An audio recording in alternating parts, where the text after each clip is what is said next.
Hi everyone.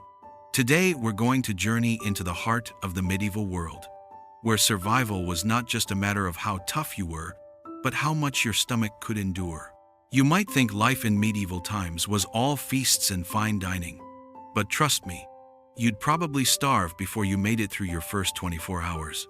So, before you get too comfortable, take a moment to like the video and subscribe, but only if you really like what I do here.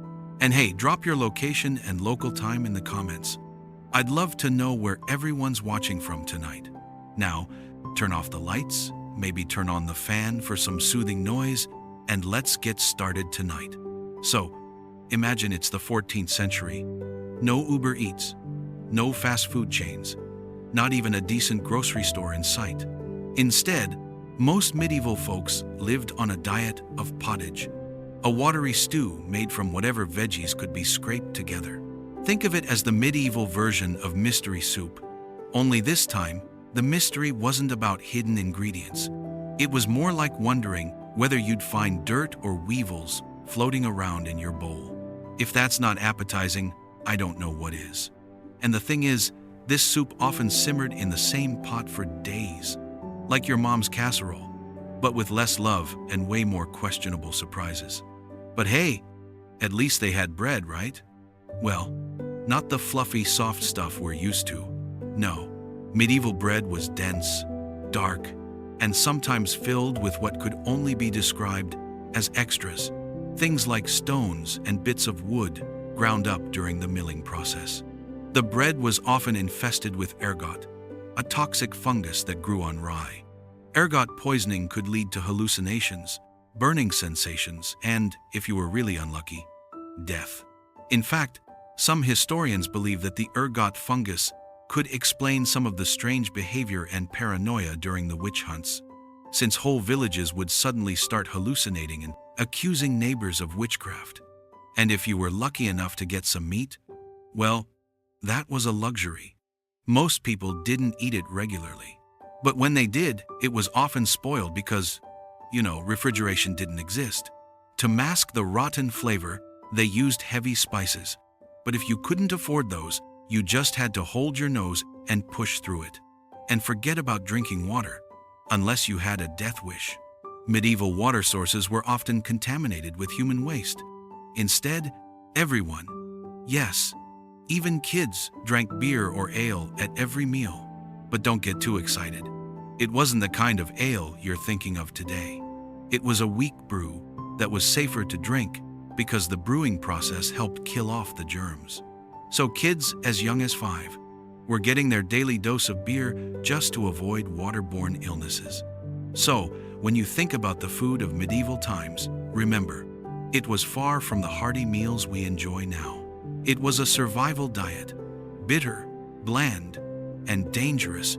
But hey, at least you had beer to wash it all down. Alright, now that we've tasted the food, or at least imagined surviving off it, let's talk about something a little more uncomfortable. You know how today we can't go a day without a shower, or at least some deodorant? Well, medieval folks had a slightly different approach to hygiene. Let's just say it wasn't exactly a spa day. So, picture this. You've just finished your mystery soup for the day, and now nature's calling. But instead of a clean bathroom, you've got a chamber pot sitting right under your bed. Yep, just a simple bowl or bucket, tucked away in your room. When it's full, and it definitely will be, you've got 2 choices. Either dump it yourself, or wait for someone to collect it. And if you're lucky, the person collecting it won't just chuck it out the window onto the street below. But don't worry, they won't just throw it out there without a warning. In medieval towns, people would yell "Garde elle," a shout that comes from the French phrase "garde à l'eau," which means watch out for the water. But the water in question isn't quite what you're thinking. Yeah, it's as disgusting as it sounds. If you lived in a castle, things weren't much better. The garderobe, a stone seat with a hole in it, dropped waste directly down, sometimes up to 70 feet. So, even if you were rich, you weren't escaping the medieval bathroom experience. But public toilets? Oh, those were a whole other level of gross. Some towns had communal privies over rivers, where, let's just say, not much privacy was offered. And then there were the gong farmers, men hired to collect human waste from cesspits. They could only work at night because the smell was so bad that they weren't allowed near public spaces during the day. Can you imagine doing that job? But hey, it paid well, about 4 times what a regular laborer made. And let's not forget about toilet paper, because that didn't exist. Instead, people used whatever they could get their hands on: leaves, moss, or, if they were lucky, wool or hemp. Some Romans had sponges on sticks for this purpose, but that knowledge had mostly been lost by the time medieval times rolled around. If you managed to survive the bathroom experience, you still had to deal with the smell. The towns were filled with waste, unwashed bodies, and rotting food, so the air was always thick with a mix of unpleasant scents. People carried small bags of herbs called panders to cover their noses, but it didn't really help much. So, imagine living in an era where hygiene wasn't even a priority. Bathing was rare once or twice a year, if you were lucky, and people believed that frequent baths could open your pores and let disease in. Most people went months without washing, and lice became so common that there were special combs to remove them. As for clothing, well, it was uncomfortable and rarely washed. Clothes were made of rough materials like linen and wool, which constantly irritated the skin. And since most people only had 2 or 3 sets of clothes, they wore them until they fell apart. So, yeah, medieval hygiene was not exactly glamorous. If you survived the food and the bathroom conditions, you still had to live with the constant stench and the complete lack of cleanliness. Talk about a survival of the fittest situation. Alright, so now that we've explored the not-so-appealing parts of medieval life, let's shift gears and talk about something equally exhausting: work. You might think the whole medieval knight in shining armor thing sounds like a dream job, but for the vast majority of people, the only armor they wore was the kind that came from years of back-breaking labor. Let's start with the peasants, the real backbone of medieval society, though they definitely weren't treated like it. These folks worked the land from sunrise to sunset, typically using wooden tools pulled by oxen to plow the fields. The crops? Planted by hand, because why not make things harder, right? During the harvest, things got even more intense. Imagine 16-hour days under the scorching sun, working with tools that hadn't changed in centuries. I mean, talk about grueling. A typical peasant might burn over 4,000 calories a day just from their work. They didn't need a gym membership. They had the ultimate workout just by trying to survive. And it wasn't just farming that kept people busy. For those not working the land, there were plenty of other trades to choose from.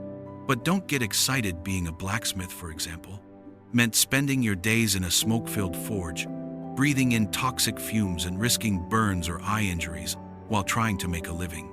Tanners, the folks who turned animal hides into leather, had it just as bad. They worked with urine and other nasty chemicals that not only turned their skin yellow but also left smelling like they'd spent the day in a slaughterhouse. If you weren't one of the lucky few to own land or have an established trade, there were plenty of desperate jobs for the poorest members of society. Take the link boys, for example. These were kids, often no older than 7 or 8, hired to carry torches for the wealthy, lighting their way through the streets at night. Purefinders were another special group. They collected dog feces to sell to tanners for use in leather production. Not exactly the glamorous medieval careers you were hoping for, huh? And let's talk about pay. Most medieval workers earned only a penny or 2 a day, which could barely buy enough bread to feed themselves, let alone their families. You're basically just scraping by, barely making it through another day of endless labor. But it wasn't just the work that was hard. It was the living conditions that made it worse. The lack of medical care meant that even the smallest injuries or illnesses could be fatal, and the poor nutrition didn't help matters. A bad diet could easily lead to malnutrition or disease, and given that the average life expectancy was only 30 to 40 years, many people didn't even make it out of their 40 seconds. But hey, at least the medieval workers didn't have to deal with office politics, just the endless grind of trying to survive. And while they might not have had gym memberships, their work kept them strong. In fact, some historians argue that medieval workers were more physically fit than modern humans, simply because survival required them to be. So, imagine waking up every day, knowing that your entire life was going to be spent working long hours under brutal conditions just to stay alive. And after all that, you might not even make it through the year. Sounds like the ultimate survival test, doesn't it? Now, let's take a deep breath and step into the world of medieval medicine, where surviving an illness could sometimes be worse than the illness itself. The reality of healthcare during the medieval period is enough to make you appreciate modern medicine, even if your doctor sometimes takes forever to get back to you. But back then, well, let's just say that surviving a cold or fever was a little more than just a waiting game. It was a battle, but not necessarily one you'd win. For starters, the idea of germs didn't even exist yet. People believed that disease came from bad air or an imbalance of the four bodily humors: blood, phlegm, yellow bile, and black bile. If you were feeling under the weather, your doctor might have told you that your humors were out of whack and that the solution was to get those bad humors drained out. Now, don't get too excited. I'm not talking about a nice, relaxing spa treatment. No, I mean bloodletting, a process where your doctor would use leeches or sharp instruments to cut open a vein and drain some of your blood. The idea was that it would restore balance to your body, but often it just made you weaker and more susceptible to infection. Speaking of leeches, these little bloodsuckers were a staple in medieval medicine. Some texts even recommend using up to 70 leeches at once. Picture that, just lying there while a swarm of leeches drained your bad blood, all in the name of healing. It wasn't a fun experience by any stretch, and frankly, it sounds like the medieval equivalent of torture. But hey, if you were lucky, you might have walked away from the treatment alive. If you didn't end up with an infection, that is. But leeches weren't the only weapon in the medieval medical arsenal. Mercury was another popular treatment, prescribed for everything from syphilis to skin conditions. Now, I know what you're thinking, mercury.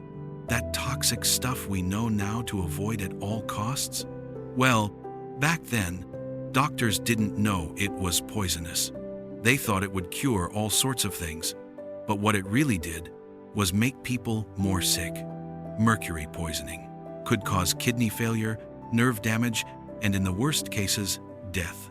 So, when medieval doctors decided you needed a little mercury, you had a 50/50 chance of surviving either the disease or the treatment. Not exactly a good outcome. And then there were the medieval surgeons, or, as I like to call them, the original DIY surgeons. Surgery in the medieval era was a little like a DIY project, with no instructions.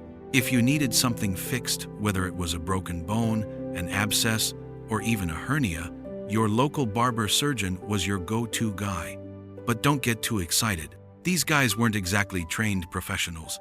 In fact, they often doubled as barbers who shaved faces and pulled teeth. The same hands that held your razor might have also held your scalpel during surgery. So imagine the lack of hygiene there. For example, if you needed a tooth pulled, the medieval dentist didn't have fancy anesthetics or even proper tools, just pliers and a whole lot of courage. The concept of pain management didn't really exist, so if you were getting a tooth extracted, it was more about screaming and hoping for the best. Oh, and don't even think about modern cleanliness standards. These early dentists didn't exactly sterilize their tools, and germs weren't even on their radar. Infection was pretty much a given. But the most terrifying part of medieval medicine was the lack of knowledge. Even simple ailments, like the flu or a fever, could be deadly. If you caught something mild by today's standards, you might end up being treated by bleeding, or, worse, being fed toxic substances like mercury. Many people died from things that we would laugh at today. A simple cut could become infected and kill you, because the understanding of bacteria and hygiene was so poor. Without antibiotics or even basic medical knowledge, a scratch could easily turn fatal. What makes all this even worse is the high mortality rates during the medieval period. It's estimated that around 30% of children didn't make it past the age of 5, and adults weren't much luckier. The average life expectancy was only around 30 to 40 years, and it's not hard to see why. Between poor nutrition, constant exposure to disease, and the lack of proper medical treatment, it was a wonder anyone made it through life without succumbing to some form of illness or injury. But even when people survived long enough to see a doctor, they didn't have much hope. Treatment wasn't about curing you. It was about band-aiding your symptoms while you waited for death. And honestly, people didn't even know they were supposed to wash their hands between patients. In fact, the concept of infection wasn't even recognized, so everything was just a matter of guesswork. Imagine being in the hands of someone who thought mercury was a good solution for syphilis. No wonder medieval people were terrified of getting sick. So, when you think about the medieval era, be thankful we're not living in it. Sure, we have our own healthcare frustrations today, but at least we know about things like germs, antibiotics, and sterile surgery. Back then, they had leeches and mercury. I'll take modern medicine over that any day. Alright, so we've navigated medieval food, hygiene, and medicine. But now it's time to talk about something equally terrifying: medieval justice. And when I say terrifying, I mean terrifying because, let's just say, the rule of law wasn't exactly a comfort to the average person. If you thought getting in trouble today was bad, imagine living in a time when punishments for minor offenses were often brutal and, quite frankly, downright barbaric. First off, let's talk about the legal system. It wasn't like what we know today. There were no official rules or guidelines. Every town had its own set of laws, and they could differ wildly from place to place. In some villages, you could be accused of a crime and not even know it was a crime until it was too late. Imagine getting arrested for something you didn't even realize was illegal. No Miranda rights, no lawyer to defend you, just a harsh system that presumed guilt before innocence. The idea of a fair trial? Yeah, that didn't exist. If you were accused, you were basically guilty until proven otherwise, and even proving your innocence wasn't guaranteed to save you from a horrific fate. Now, let's talk about punishments. Minor crimes, like stealing a loaf of bread because you were starving, could lead to losing a hand. Yes, you heard that right. Losing a hand. For crimes as trivial as cutting down a tree in the king's forest or stealing something of minor value, the punishment could be death. And it wasn't just any kind of death. No, medieval executions were designed to be as public and painful as possible. And trust me, they didn't hold back. Hanging was one of the more merciful options. But for treason, the punishment was drawing and quartering, a grisly process where the accused was dragged through the streets, hanged until nearly dead, disemboweled, and then cut into 4 pieces while still alive. It was less of a trial and more of a public display of power, meant to scare the living daylights out of everyone who might be thinking about breaking the law. And if you didn't get executed, don't think you were off the hook just yet. Medieval prisons were not places where you'd be locked up until your trial. Oh no, they were holding cells until your punishment was carried out. And the conditions? Horrible. People were often chained to walls, with no food or water provided by the state.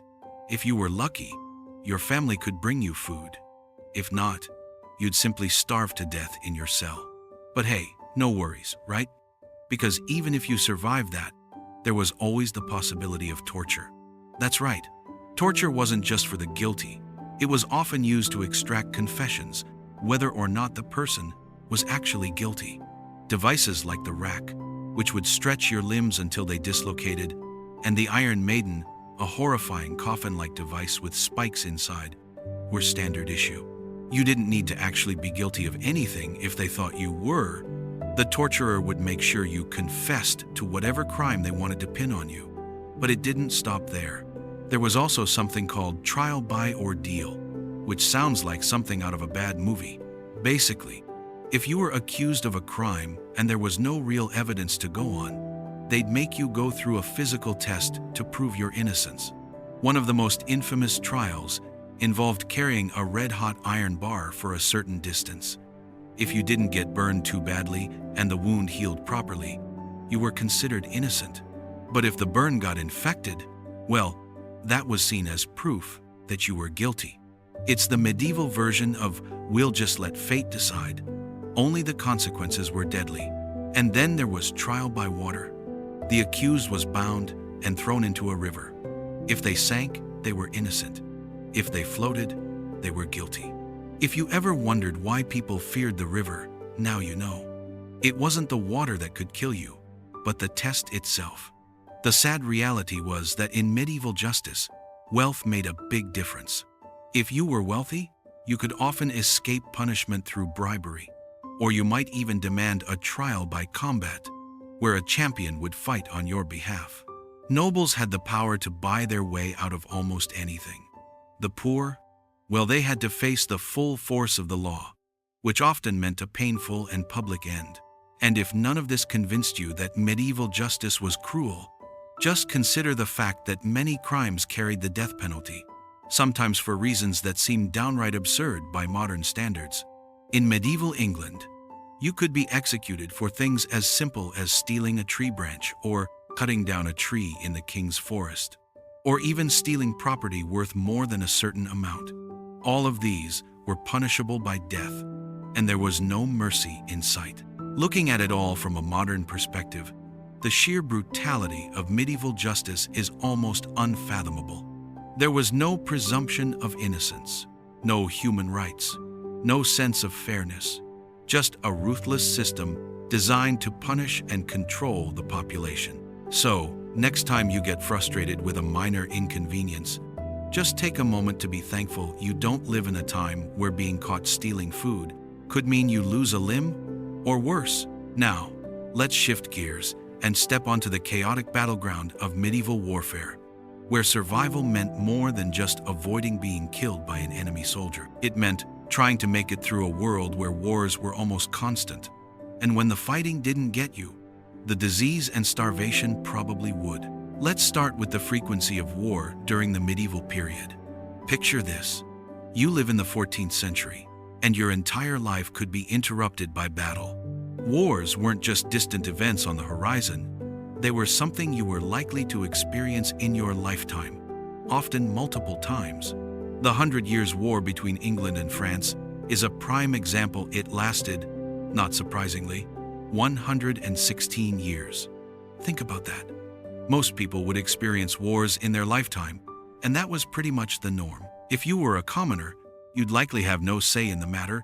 You were simply caught in the middle, forced to survive as kingdoms clashed over land, power, and resources. If you were a soldier during these times, you had a rough life ahead of you. Sure, knights and the wealthy could afford fancy plate armor, which probably looked cool in a movie. But for most soldiers, it was just padded cloth with a few metal plates sewn in. The idea of comfort wasn't even on the table. Knights in shining armor were more about status than practicality, and most common soldiers would wear whatever they could find. Even knights were vulnerable. Their armor was heavy, uncomfortable, and didn't always protect them from the chaos of battle. If you weren't wearing plate armor, you probably weren't much better off. Common soldiers had to make do with whatever they could, and gambesons, padded jackets, were a typical choice. Unfortunately, ripped clothes and ripped bodies were common in the heat of battle. The most feared weapon of the time wasn't necessarily the sword or the spear, but the longbow. English longbowmen were highly skilled archers, capable of shooting arrows that could pierce armor at close range. They trained their entire lives, and by the time they were adults, their bent and deformed skeletons were proof of the physical strain that came with pulling a 200-pound bow over and over again. These archers were so vital to the battlefield that they could decide the outcome of an entire war. Imagine being a soldier with a longbow that could pierce the armor of knights and reach enemy soldiers from a distance. You had power, but you also had a back that was probably sore from years of pulling that heavy string. Medieval battles were brutal and often ended in mass casualties. Take the Battle of Towton, for example, one of the bloodiest battles in English history, where 28,000 men died in a single day. But don't be fooled, into thinking that battle injuries were the main cause of death. Disease was the true killer. Poor hygiene, contaminated water, and cramped conditions meant that the plague, dysentery, and other illnesses often wiped out more soldiers than the swords and spears ever did. Armies could lose entire regiments just because of bad food, unsanitary conditions, and a complete lack of understanding about how diseases spread. The Black Death, which wiped out nearly 50% of Europe's population, wasn't even directly related to battle. It was the sheer proximity of thousands of people living in cramped conditions with terrible hygiene. The siege was another nightmare of medieval warfare. Imagine being trapped inside a castle or a town, surrounded by an army intent on starving you out. It wasn't uncommon for sieges to last for months or even years. You'd watch as food supplies dwindled, and if you were really unlucky, you might end up eating whatever you could find. The inhabitants of Paris, during the siege of 885 to 886, resorted to eating rats, cats, and eventually, each other. It wasn't just about fighting the enemy outside, it was about fighting to stay alive within your walls. For civilians caught in the midst of these wars, life was often worse than for the soldiers themselves. Armies raided villages, taking all the food, supplies, and livestock they could find. Homes were burned, and crops were destroyed. Even if you survived the actual fighting, there was a good chance you'd end up with nothing but the clothes on your back. There was no safe zone. You were either in the army, fighting, or you were left at the mercy of those who came through your village, leaving destruction in their wake. For those who weren't directly involved in battle, the constant fear of war was all-consuming. Life was full of uncertainty, and the constant threat of violence, disease, and famine was ever-present. Medieval wars didn't just affect the soldiers, they affected everyone, and the toll on civilian life was staggering. Medieval warfare wasn't about glorious fights between knights in shining armor. It was about survival, and that meant fighting disease, facing starvation, and hoping you didn't get caught in the crossfire. The scars of these wars weren't always visible, but they affected everyone, soldiers and civilians alike. All right, let's take a step back and soak in the reality of what it was like to live in medieval times. Filth, fear, and a rigid social system that left you stuck where you were born. If you thought hygiene was rough back then, imagine living in a world where even the air you breathed was filled with the stink of waste, rot, and unwashed bodies. And don't even get me started on the superstitions that ruled people's lives. Let's start with personal hygiene. Now, we've already talked about how medieval people rarely bathed, but it's worth diving a bit deeper into the conditions. Bathing, for most people, was considered a luxury, and most only bathed once or twice a year, and even then, it was usually during the spring or late summer when people thought it was safer. You might think that the lack of water made people smelly, but it was more than that. People actually believed that frequent bathing would open their pores and let disease into their bodies. Sounds a bit far-fetched, right? Well, that's because the idea of germs or bacteria hadn't been discovered yet, so people relied on their superstitions to guide them through life. What you wore didn't exactly help matters either. Clothes were made from rough fabrics like linen and wool, which irritated the skin and were rarely washed.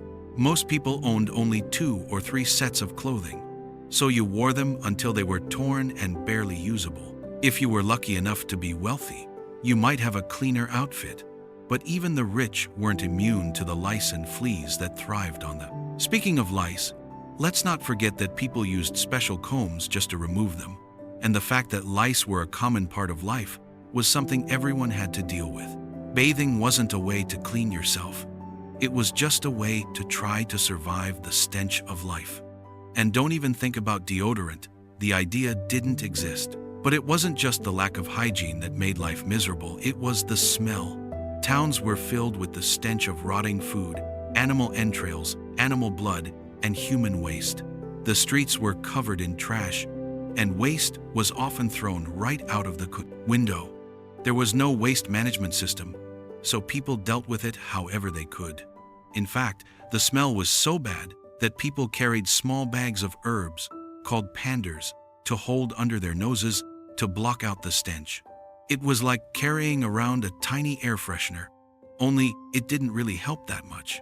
The unbearable smell was just a fact of life. I guess that's one thing we can all be thankful for in the 21st century: clean air. But let's get back to social mobility. If you were born into poverty, you stayed in poverty. The feudal system was designed to keep people in their place. About 90% of the population were peasants, owning very little and working the land of the nobles. There was virtually no way out of this system. You couldn't just wake up one day and decide to be a knight or a lord. Your role was assigned to you by birth, and that was that. If you were born a peasant, you worked the land for your entire life, often for someone else. And freedom? That was a luxury for the wealthy. Nobles could buy their way into higher positions, but the poor had little to no chance of improving their lives. Upward mobility was practically impossible. Social status wasn't the only thing determined by birth. Superstition played a massive role in medieval life. If you were sick, it wasn't because of germs. It was likely the result of bad air or some evil spirit. People believed in witches, demons, and supernatural forces. And it wasn't uncommon for entire villages to panic if something strange happened, like a solar eclipse or a strange illness. A lot of people thought these were signs that the world was coming to an end. And this fear often led to witch hunts, where women, and sometimes men, were accused of witchcraft and burned at the stake. Superstitions didn't just affect medicine, they affected every part of life. People would do whatever they could to avoid bad luck, whether it was by wearing amulets, performing rituals, or relying on astrology to predict their future. You'd be hard-pressed to find someone who wasn't superstitious in some way or another. And if you thought your horoscope was vague, you'd be right at home in medieval society. Astrology played a huge role in how people viewed their destiny. And let's not forget the constant fear of the unknown. People had no real understanding of disease, natural phenomena, or the world beyond their village. The lack of education meant that superstition was often the only way to make sense of the world. If something went wrong, people would blame it on a curse, bad air, or the gods punishing them for something they didn't even understand. It's no wonder that witch hunts and mass hysteria were common. In short, life in medieval times was about surviving the filth, escaping the rigid class system, and trying to outwit the superstitions that controlled people's lives. There were very few opportunities for change, and the systems in place were designed to keep you in your place, whether you liked it or not. Now that we've wandered through the muck of medieval life, literally and figuratively, let's pause and reflect on the sheer brutality and struggle that defined daily existence back then. If you ever think you've had a rough day, just remember, medieval people didn't have the luxury of modern comforts, medical advancements, or even something as simple as clean water. So, the next time you complain about a bad day, just think about how lucky you are to be living in a world with antibiotics, running water, and frankly, the option of fast food. To survive in medieval times, you needed more than just basic survival skills.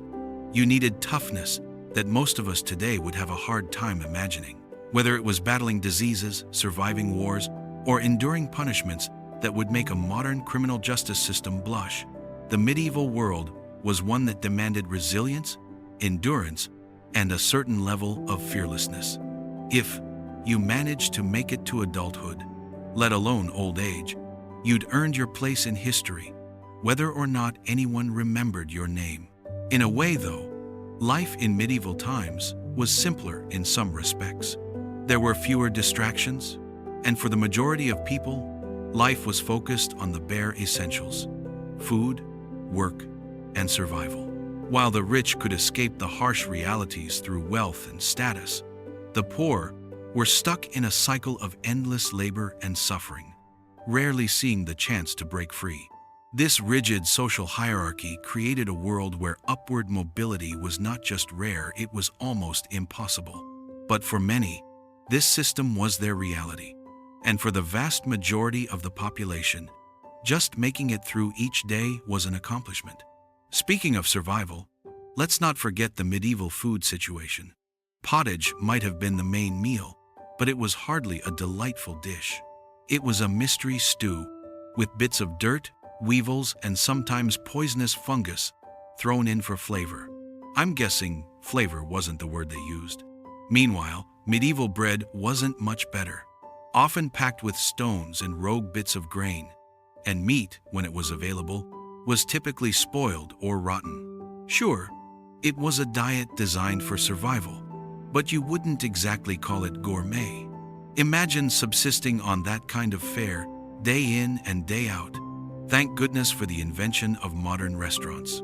Now, let's talk about sanitation, or the total lack thereof. No toilets, no sanitary napkins, no toilet paper, just a chamber pot tucked under your bed. Not the most glamorous way to go about your business, but hey, it was efficient. Kind of. And then, of course, the waste disposal system involved tossing everything right out the window. Gardaí L, the medieval equivalent of a public service announcement, warned people below to watch out for waste literally falling from the sky. The idea of personal hygiene wasn't much better. People rarely bathed once or twice a year if they were lucky, believing that water would let diseases enter their bodies. The idea of germs was, of course, completely unknown. So life in the medieval period was basically a constant battle against disease and dirt. But here's where it gets interesting. Despite all of this, people survived. They had no antibiotics, no modern medicine, no antiseptic. Yet many managed to get through it all. How? The answer, I think, lies in the incredible resilience and adaptability of the human spirit. Even when faced with the most barbaric punishments, the threat of war, and the lack of basic resources, people managed to find a way to live, sometimes for decades, sometimes for only a few years. Then there's the ever-present fear that loomed over everyone: superstition. Imagine living in a world where every strange event, like a solar eclipse, could send people into a panic, convinced that the world was ending. Life wasn't just about surviving, it was about trying to make sense of the mystery around you, whether it was through astrology, witch hunts, or the belief in evil spirits. If you were sick, it wasn't just a cold or a fever, it was likely the result of bad air, witchcraft, or a curse. Talk about a rough time to be dealing with health issues. What's even more fascinating is how medieval life didn't just survive, but thrived in its own twisted way. Despite the constant threat of war, the filth in the streets, and the complete lack of rights for commoners, people found a way to build cities, craft trades, and create lasting works of art. It wasn't always a pretty picture, but it was resilient. And that resilience is what kept humanity moving forward. In the end, when we look at medieval life, we might be tempted to think that things are better now, and in many ways we're right. Modern life offers us many comforts that medieval people couldn't even dream of: indoor plumbing, advanced healthcare, and even the occasional McDonald's meal. But let's not forget that medieval people, despite their hardships, managed to carve out lives, families, and even joys in the face of daily suffering. So, as we go about our modern, often mundane lives, let's remember, we stand on the shoulders of those who lived through some of the toughest times in history.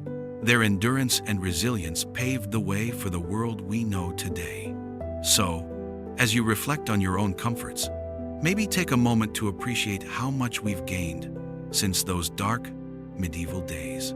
And just for fun, next time you're feeling a little lazy, imagine having to get by on pottage and ale just to survive. Yeah, I think we're doing just fine.